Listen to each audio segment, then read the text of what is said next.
मुझे इस बात की खुशी है कि मुफ्ती साहब ने भी मान लिया कि नेचर में कोई इंसाफ नहीं है।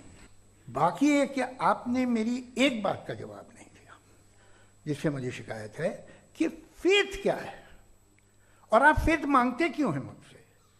आप तो लॉजिकल हैं, आपके पास तो सारे रैशनल्स हैं, आपके पास सारे सबूत हैं, तो आपको फेथ की डिमांड क्यों करते हैं कि भाई तुम सरेंडर कर दो और सवाल मत करो।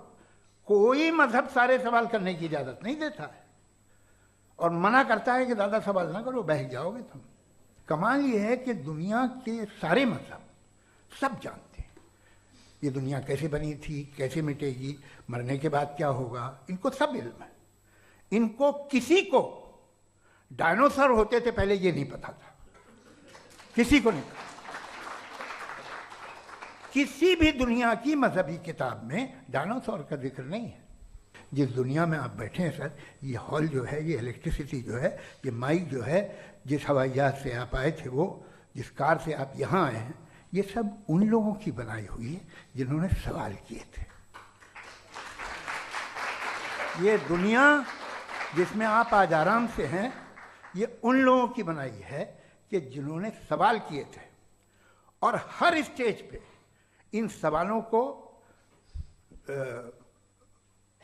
मकरूह कहा गया था, गलत कहा गया था। तो आज जो बातें आपके जहन से बिल्कुल परे हैं और आप हैरान होते उन्हें देख के, एक वक्त आएगा कि मामूली लगेंगे। और हुआ है, आपकी इंसानी तारीख ही है। इतनी जल्दी सारे फैसले आप मत कर लीजिए, थोड़ा ये ह्यूमिलिटी रखिए कि भाई ये हमें नहीं मालूम। ये कहने में क्या आ रहा है, ये यूनिवर्स कहाँ तक फैली, ये कब से है और कब तक रहेगी, हमें नहीं मालूम। आपने फैसला कर लिया कब बनी। ये आपके हिसाब से कोई 14 बिलियन ईयर बनी जो समझा जाता है। उससे पहले हजारों करोड़ों अरबों साल तक खुदा बैठा क्या कर रहा था?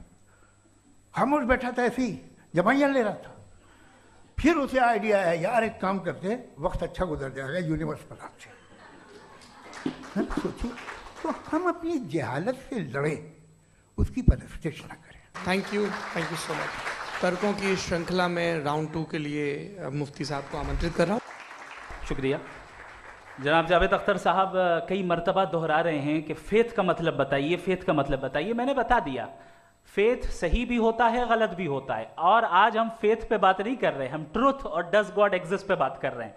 क्या डज गॉड एग्जिस्ट, ये ट्रुथ यानी गॉड है या नहीं है, इसमें से दोनों ट्रुथ क्या है। अब आप उसे फेथ कह लें, बिलीफ कह लें, नॉट माई बिजनेस। उसके बाद आपने कहा कि भाई सवाल करने से मजहब रोकता है। मैं कहता हूं जो रोकता है वो रोकता होगा, मैं नहीं रोकता।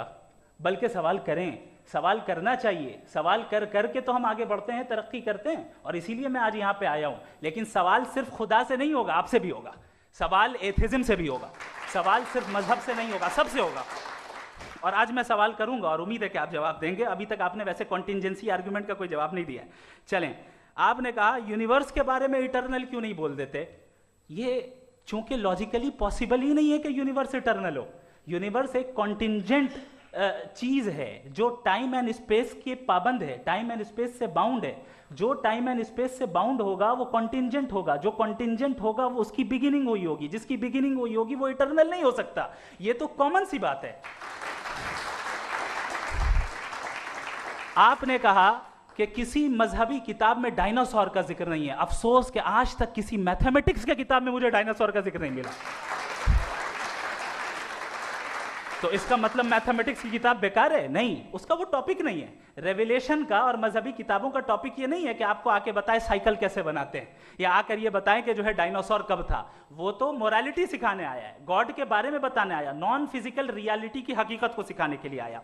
रिलीजियन साइंस को रोकता है? नहीं रोकता। अगर रोकता है तो गलत करता है। रिलीजियन साइंटिज्म को रोकता है, जिसमें हमारे जावेद साहब मुब्तला हैं। साइंस और साइंटिज्म में फर्क है।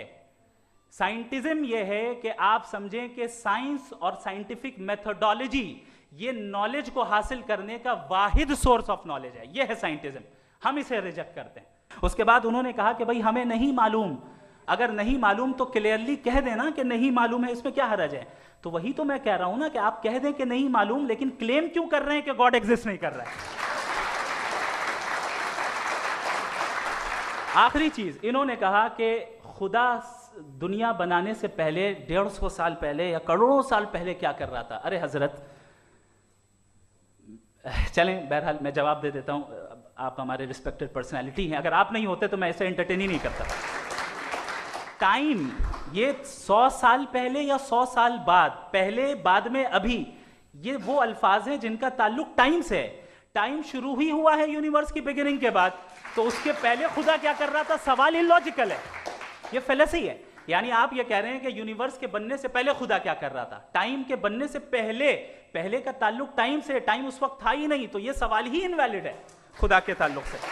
इसकी एक मिसाल आप ले लें। एक कार है, एक साहब ने देखा कि भाई कार जो है उसके व्हील्स कितने अच्छे लगे हुए हैं सही जगह पे, स्टीयरिंग जो है कितने अच्छे जगह पे लगी हुई, और सीट्स कितने वेल डिजाइंड है, कितनी प्रिसाइजली ये कार काम कर रही है, तो जरूर कोई ना कोई इसे क्रिएट किया है, किसी ने क्रिएट किया है। अब जावेद साहब आए और कह रहे जनाब बोनेट खोलिए, इसमें इंजन है, इंजन इस कार को चला रहा है, hence proved no one has created the car. This is illogical. Science हमेशा फिजिकल वर्ल्ड की चीजों को ही फिल करती जाएगी और फिजिकल चीजों से ही करती जाएगी, चूंकि एम्पेरिकल एविडेंस का ताल्लुक फिजिकल वर्ल्ड से है। आप साइंस के जरिए मेटाफिजिकल रियलिटी को कभी साबित नहीं कर सकते, ये रॉन्ग टूल का इस्तेमाल करना है। ये वही काम है कि आप मेटल डिटेक्टर से प्लास्टिक डिटेक्टर करने चलें, जो कि जाहिर है सही नहीं है। Thank you.